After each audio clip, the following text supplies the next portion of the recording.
High, আমি মনীষা। আবারও একটি ব্লগে সবাইকে স্বাগত। আশা করছি সবাই খুব ভালো আছেন, আমিও খুব ভালো আছি। এবার আমরা আরও একটি গন্তব্যে চললাম। আগের ভিডিওতে দেখিয়েছি যে আমরা গিয়েছিলাম সাহেলি বাড়িতে। আমরা একই দিনেই 2-3টে জায়গায় যাচ্ছি এবং ভিডিও অনেক বড় হয়ে যাওয়ায় আলাদা আলাদা করে ভিডিও দিচ্ছি। আপাতত আমরা যে স্পটটায় এসেছি এটা হচ্ছে পিছোলা লেক। এখানে যাওয়ার পথে যখন দেখলাম সুন্দর একটা জায়গা, ভাবলাম এখানে আমরা লাঞ্চ সেরে এবং একটু আড্ডা দিয়ে নিই। সেই ক্ষেত্রে আমরা যে যার মতো নিজের করে একটা করে জায়গা নিয়ে বসে খাওয়া দাওয়া করে আবারও বেরিয়ে পড়লাম নতুন গন্তব্যে। এই জায়গাটা আমি বারবার করেই বলছি, লেকের জন্যই বিখ্যাত। সারা শহর জুড়ে রয়েছে নানান লেক, ফতেসাগর লেক, পিছোলা লেক, আরও নানান কিছু লেক দিয়েই এই অঞ্চলটা গড়ে উঠেছে। এসে গেলাম আমাদের গন্তব্যে। এই যে মার্কেট, এই অবধি আমাদের অটো ছিল। অটো থেকে নেমে আমরা আমাদের গন্তব্যে পৌঁছে যাব। আমি এখন বসে রয়েছি ঘাঙ্গর ঘাটে। ঘাটটা একটু চারদিকটা দেখা।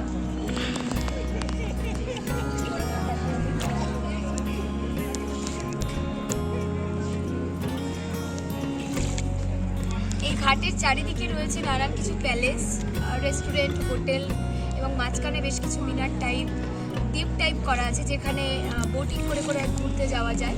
এবং এখানে অনেক অনেক সিনেমার শুটিং হয়েছে। এবং আমি যতটা জানি আর কি, যতটা শুনেছি, আমি অতটা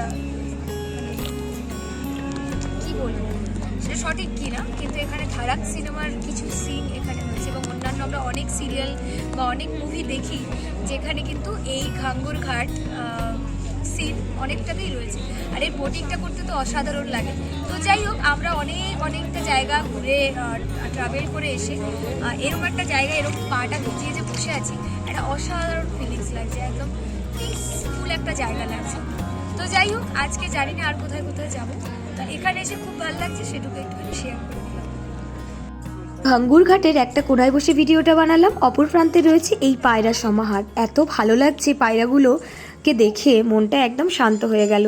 এদের খাবার দেয়া এরা খুব আনন্দ করেই খাবারগুলো খাচ্ছিল। সম্ভবত এক ধরনের কোনো দানা হবে, বুঝলাম না। আমরা এদিকে তো সাধারণত গম দিয়ে থাকি।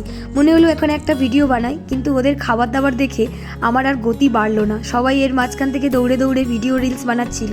কেন জানি না আমার সাহসও হচ্ছিল না, আর ওদেরকে দেখে মায়াও লাগছিল যে কিভাবে আমি ওদের খাবার খাদ্য থেকে ভয় দেখিয়ে ওদেরকে দৌড় করাই। ফুল পাখি শিশু যে না ভালোবাসে সে আর মানুষ কিভাবে। তো যাই হোক, আমার এখানে খুব ভালো লাগছিল। উল্টো দিকে যেগুলো দেখা যাচ্ছে বিল্ডিংগুলো, ওগুলো প্যালেস বা রেস্টুরেন্ট। খুব সুন্দরভাবে যেতে যেতে ঘাটের আর এক প্রান্তে রইল এই মানুষটি। সুন্দর একটা মিউজিক বাজাচ্ছিলেন, আমরা ওখানে মন দিয়ে শুনছিলাম। রাজস্থানে আমরা যখন সিরিয়াল দেখতাম, বিশেষ করে বালিকা বধূ, তখন এই ধরনের টিউন আমরা ভীষণ শুনতাম। এই টিউনগুলো বিশেষ করে রাজস্থানী মানুষজনদের কাছেই খুবই প্রিয় এবং তাদের একটা কালচারাল টিউন। এই যে আগেই বলছিলাম, এখানে চারিদিকে হাভেলি রয়েছে। তো যে ঘাঙ্গুর ঘাটের উল্টো দিকটায় এই হাভেলিগুলো পরপর রয়েছে। দারুণ দেখতে লাগছে না? তো এরপরে আমরা বেরিয়ে চলে গেলাম মিউজিয়াম বাগর কি হাভেলি। এই হাভেলিতে আমরা টিকিট কাটলাম। এখানে একটা কালচারাল অনুষ্ঠান আমরা আজকে দেখব। তো চলো ভেতর দিকটায় যাই। আমরা এখানে 32-33 জন টিকিট কেটে লাইন দিয়েই আমরা ভেতরে ঢুকছিলাম। আর ভেতরে যাওয়ার সময় একটা জমিদারি মহল হাভেলি টাইপ ফিলিংস আসছিল। তো অনেক মানুষের ভিড় সম্ভার। আমরাই 30 জন, অন্যান্য ধরে প্রায় 500-600 মানুষ মিলে আমরা আজকের এই অনুষ্ঠানটায় অংশগ্রহণ করব। তো আমি এখানে দাঁড়িয়ে একটু গোল করে ভিডিও নিয়ে নিলাম। এই যে বলছিলাম, এই বাড়ির কারুকার্যগুলো আমার ভীষণ ভালো লেগেছে। চলো এবার আমরা যে বিষয়টা দেখতে এসেছি সেটাতে সামিল হই। মূলত আমার এই জায়গাটায় এসে মনে হলো আমি রাজস্থানে এসেছি। তাদের এই লাইভ শো, যেখানে নাচ, পুতুল নাচ, থালার উপরে দাঁড়িয়ে নাচ, সব রকম যা আমরা রাজস্থানের বিভিন্ন কালচারাল প্রোগ্রামে দেখি, তা সব কিছু এখানে উপভোগ করলাম। প্রায় 1000-এরও বেশি দর্শক, সবাই খুব এনজয় করলাম। আর সারাদিনের মধ্যে এখানে এসে যে আনন্দ পেয়েছি তা ভুলবার নয়। আমাদের গন্তব্য এবার অন্য কোনো জায়গায় হবে। সুতরাং ভিডিও এই অবধি।